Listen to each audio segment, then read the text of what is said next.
Good afternoon to everyone. At first, I would like to pay my homage to our beloved teacher and a great man. It is because of such doctors that we still can hold our heads high and walk in society without feeling ashamed.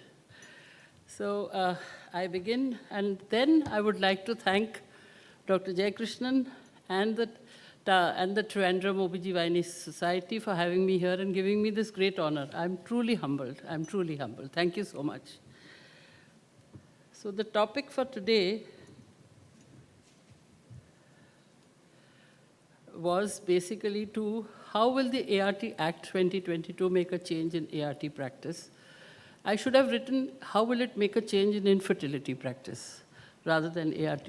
However, the act is basically to change the thinking about how we should be managing and practicing infertility in the country. But then what we should try and understand is, why did this come about? What have we done to earn this? Why did the government have to take such stringent measures as to impose a law on us in order to make us practice properly?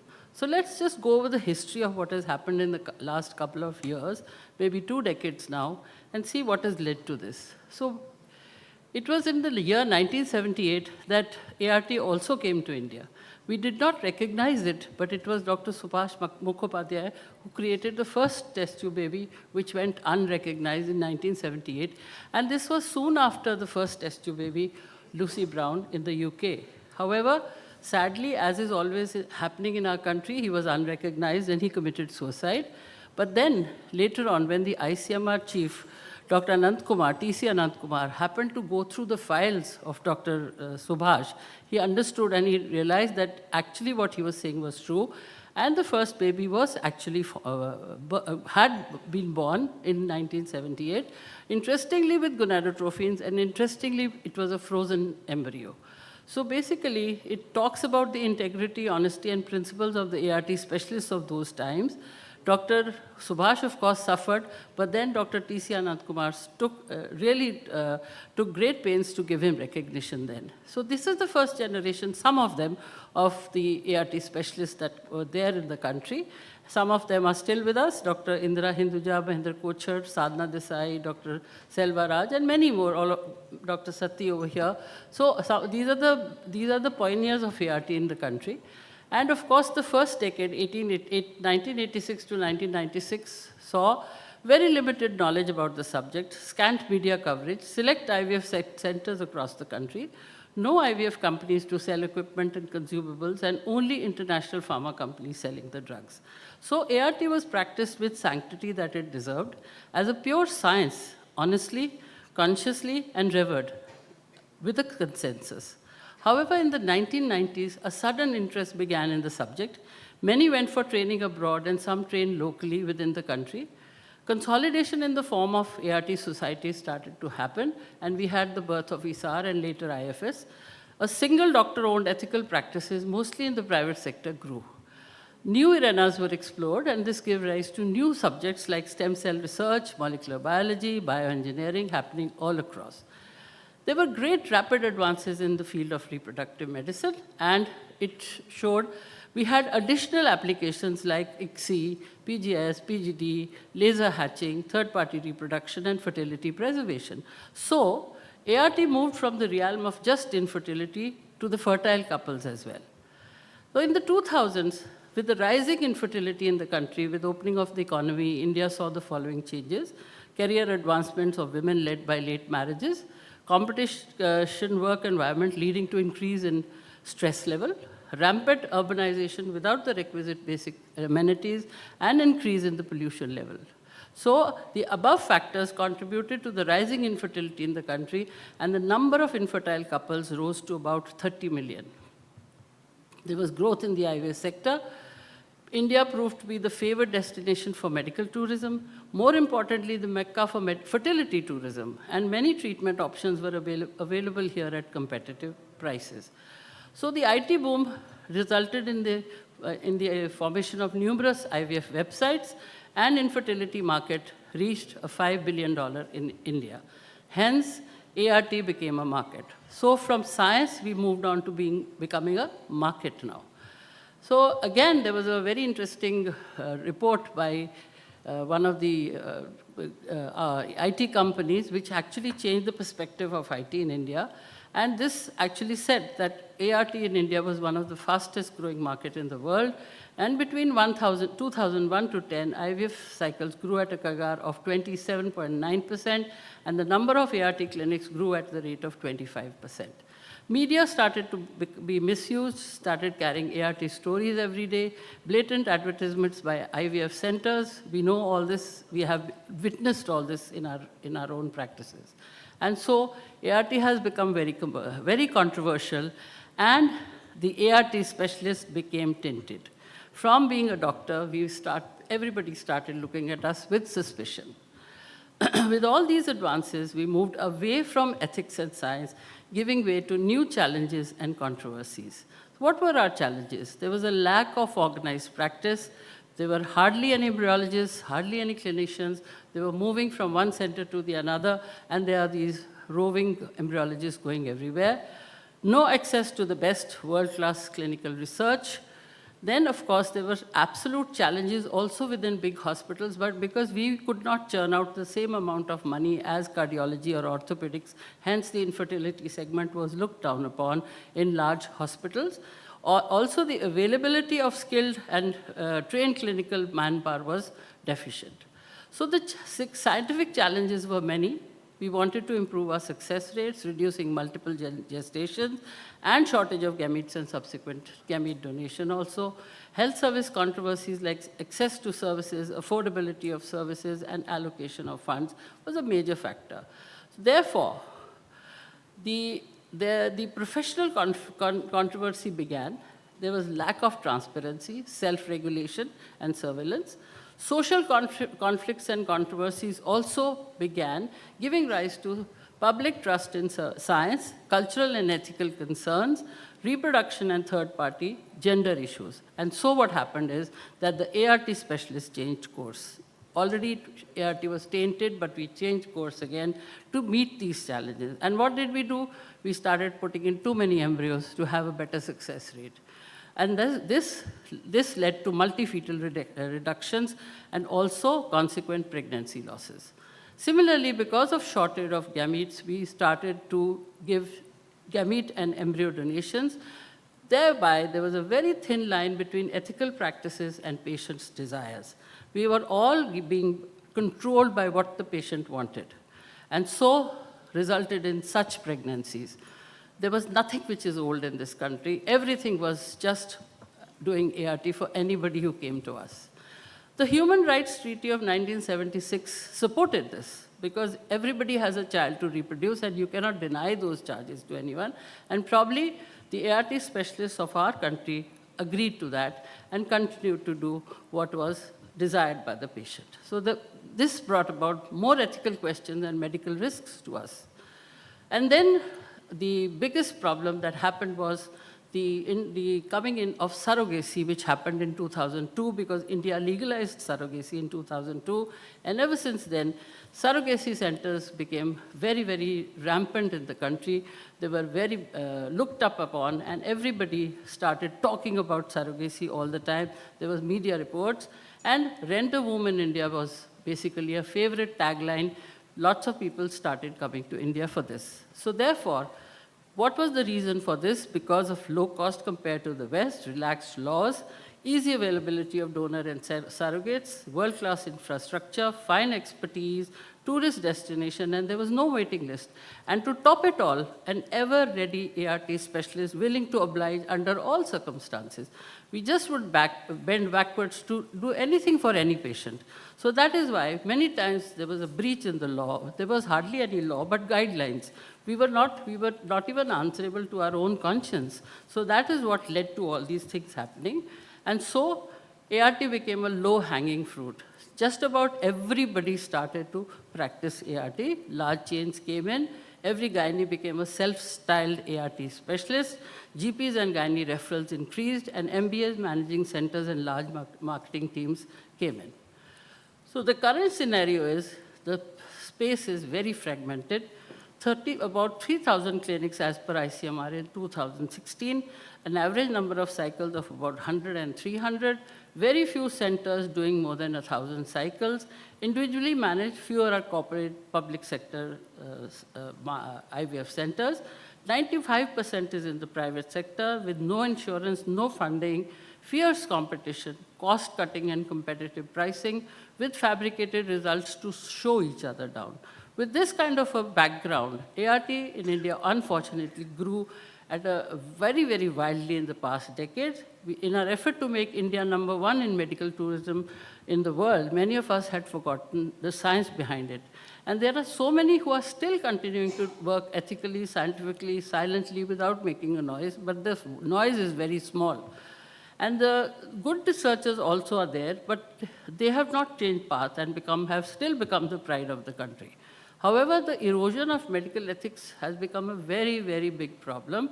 And world over, this was a phenomenon. WHO held a meeting to look at the world ethics in assisted reproduction and found that it was not just India, but many countries, you see, did not have guidelines or any law determining the practice of infertility in the various countries. And so, instead of the guidelines, which we were awaiting for so many years, we started looking at them from 2008, we were slammed by the law. It came now as a new act in 2021, December, and it came into force from January 2022. So therefore, the idea was to clean up this mess which had happened over a couple of decades. Now let's see what this act has got in store of us and for us, and what are we actually wanting, which should not have happened. It was started to regulate and supervise the ART clinics and banks, with an idea to prevent misuse and safe and ethical practice in ART services. However, the silent features of the Act are classification of the entities who are going to work under the Act. For the first time, the ART clinics have been defined, and there are two levels to it, as you know, the level 1 clinic and the level 2 clinic. The level 1 clinic is for the postgraduate gynecists, and level 2 is specially trained IVF persons. Then we have the ART banks, which are centers where you can access the gametes, whether it is sperm or eggs. And then the surrogacy clinics. So if you have to opt for any of them, you have to actually apply for registration of each one of them, and it's a paid registration. Mandatory registration of all with fees at renewal, mandatory staff in each with specific qualifications, and defined functions and permissions for enactment of procedures and punishments. Punishments is something that we all must know. It is very harsh. Can I have some water? So basically, just let us do a SWOT analysis and see what is in this act. Let us look at the strengths of this act. Registration of ART in India, weeding out of illegal players, and to stop unscientific and anti-social practices, and a better governance. What are the weaknesses? Basically, there are lots of ambiguities in this act. The implementation has been improper, and of course, it is not at all patient and doctor friendly. But then there are opportunities. Consolidation of practices, more scientific work can go on, communication can be better, and opportunities for research and scientific involvement. There are, of course, many threats, like strict data management that may go wrong, severe punishment for minuscule offenses, as we have seen in the PNDT Act. Third-party reproduction can go wrong, and then it will become unavailable for those who really need it. So these are some of the things that can have happened with this act. Let's go over one by one as to what has happened after the act was enforced, and did we really see all this, or what is going on? So then, have there been noticeable improvements after the act has come? And have there been significant changes in the practice after introduction of this act? Let us look at the strengths. As I mentioned, the regulation of ART in India, it has begun, but not to that extent. Weeding of illegal practices, not at all. It is still rampant and going on. Will it stop unscientific and antisocial practices? We do not know. It has not begun as yet. But better governance, I would say it has begun. Better governance in the sense that everyone is as scared of the Act as we are of the PNDT Act, and hence we are trying to look at it similarly and not doing any anti-Act practices. However, as far as the government is concerned, governance is still lacking. So I would say some of it has happened, but lots needs to be done. So first of all is setting an age limit. And this, I think, is a welcome change where specific age has been mentioned for self cycles, donor cycles, and the surrogate cycles. And in the surrogate cycle for the recipient as well as the intending women, because we know that for a surrogacy, a single woman who is either divorced or widowed can also go through surrogacy. So therefore, the age limit for each segment has been defined very well. And that makes it simpler, and so we may not find this kind of a picture happening in the country again. That is a welcome change. And then there are mandatory requirements to conduct the cycles. For the self cycle, the most important thing is the age of the couple. They should be married, live-in relationship, single-sex marriages. These are not allowed. Single woman is allowed to go through a cycle, but a single man is not allowed to go through a self cycle. And then we have proper consents, proper data entry, storage of gametes or embryos for more than 10 years. So these are important, these are absolutely mandatory set lines. Donor cycles, again, the age of the recipient and donor, like I said, have been set. Sex and marital status of the recipient, again, is very important. One donor per couple, again, once in a lifetime. This is something that we are obviously upset about, and I shall explain in the coming slide. We are upset about it, but yes, this also has been said. Can be a known and unknown donor, but they have to be routed through the banks. Insurance is very essential, and affidavit also for the protection of the donor. We have to be careful that we look after the donor very well. Proper consents and data entry in both the clinic and the bank, and storage of excess gametes. Now, then we were talking about the weaknesses of this act, ambiguities, and this is where it is most important for us. Now, the level 1 or the gynecologists who are practicing IUI and want to be registered as level 1 are not very clear as to what is exactly in for them. Is it only restricted to IUI, or can they stimulate can they stimulate patients for IVF as well, do the IVF themselves, or refer those to the IVF centers?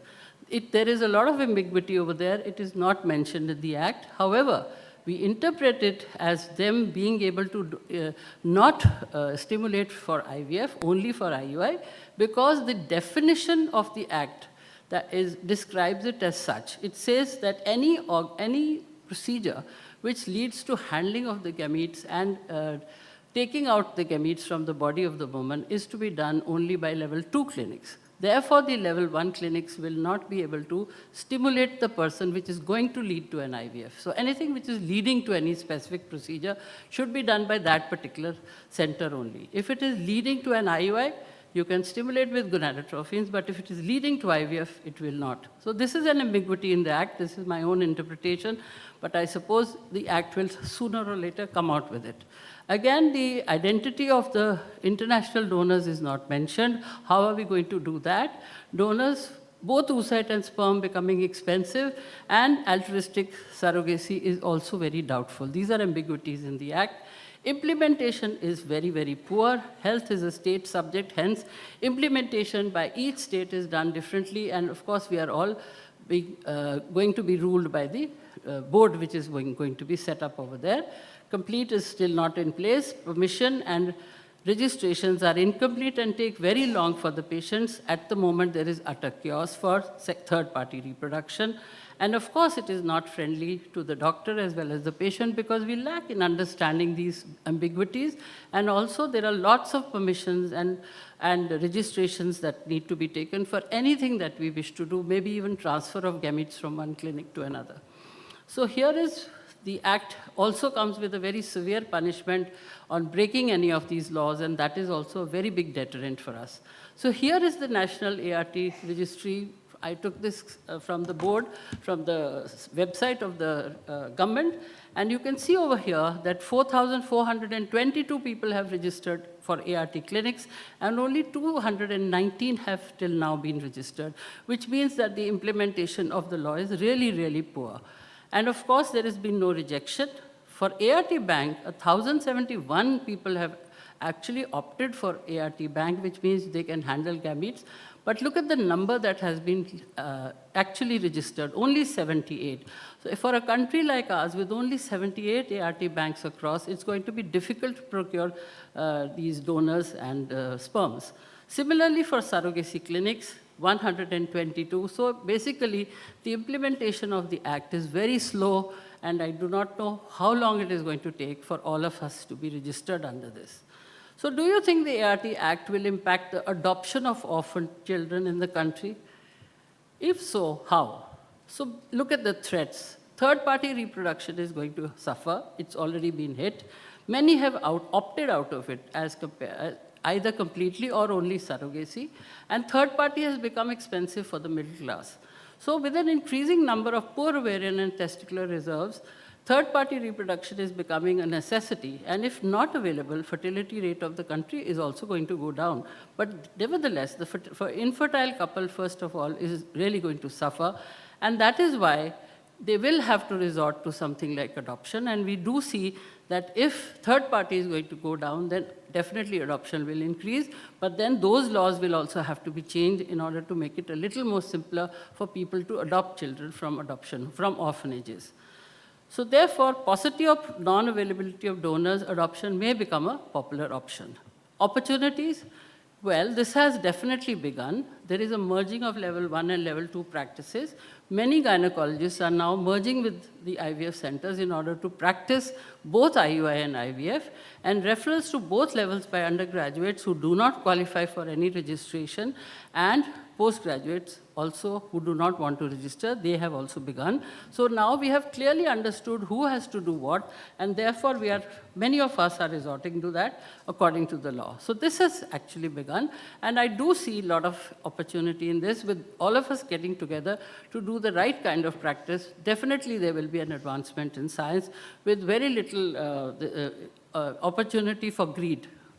So non-performing ART units have started to close down. Many have opted out of surgery, and many have opted out of third party completely. Centers have seriously started to follow the rules and maintaining the data.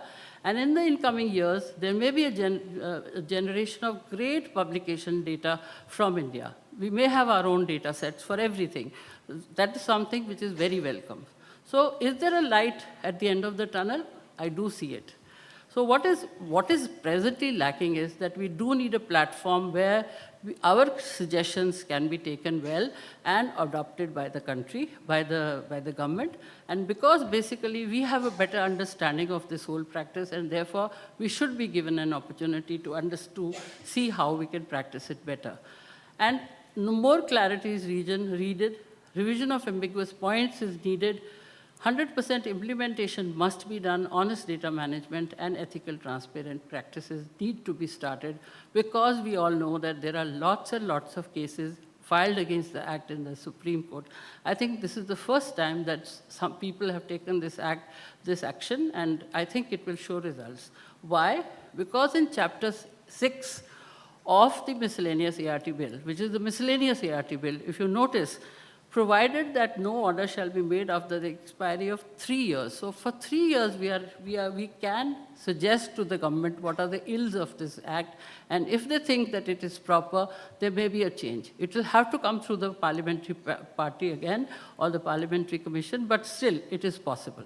Similarly, for the Surrogacy Act, instead of 3 years, it is 2 years. So in each of the act, there is a place for a change. If represented properly, maybe we can see all these problems being sorted in the coming years. So with the law in place, it is expected that the infertility space will be more regulated. There comes, as societies, we need to do better and make our members understand what is happening in the law. Also, we need to improve the training that we are giving to our youngsters. So our positives are many. Majority of our ART specialists are honest, hardworking, and very sympathetic and ethical. So world-class visibility in the market is already there. We are much cheaper than the West. Our success rates are good. There is a changing perception of infertility practice in the country which has begun. And of course, I see a fully evolved ART or infertility specialist in the coming years, if not in 2023. So what is our roadmap 2023 and beyond? A well-regulated ART segment with centers of excellence, standard operating procedures across the country, complete transparency, easy access to affordable services everywhere in the country, revival of the patient-doctor trust and relationship, increased research and training, stringent monitoring, quality control, and audits. So it means the evolution of an honest, ethical, confident ART specialist as we were about 25, 30 years ago. So with that, I thank you all for having me here today with you, and I hope that this ART Act, when I come and talk to you next time, not for the oration, but otherwise, maybe we will have a better practicing ART specialist in the country. Thank you very much. Thank you so much, ma'am. It was indeed our honor to have you with us today, and we are incredibly grateful for the knowledge and wisdom that you have imparted to us.